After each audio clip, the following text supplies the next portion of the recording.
ناظرین، آج کا موضوع نہایت اہم اور حساس ہے۔ ہم سب جانتے ہیں کہ اس وقت مشرق وسطیٰ کی فضا ایک نئی جنگ کے دہانے پر ہے۔ ایران اور اسرائیل کے درمیان کشیدگی میں مسلسل اضافہ ہو رہا ہے اور یہ تصادم کسی ایک ملک یا قوم کا نہیں بلکہ پورے عالم اسلام کو متاثر کر سکتا ہے۔ اسلامی تاریخ ہمیں سکھاتی ہے کہ مسلمانوں کا اتحاد ہی ان کی طاقت ہے۔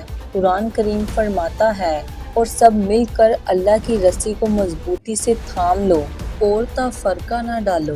آج ایران اور اسرائیل کے مابین جو جنگی حالات پیدا ہو رہے ہیں وہ صرف جغرافیائی یا سیاسی نہیں بلکہ عقیدے، ظلم اور حق و باطل کی جنگ بھی ہے۔ اسرائیل کی جانب سے نہ صرف فلسطین بلکہ پورے خطے میں مسلسل ظلم، جاہلیت اور انسانی حقوق کی خلاف ورزیاں ہو رہی ہیں۔ معصوم بچوں، عورتوں اور بے گناہ شہریوں پر بمباری، مسجد اقصیٰ کی بے حرمتی اور اسلامی آثار کو مٹانے کی سازشیں، یہ سب عالم اسلام کے لیے کھلا چیلنج ہے۔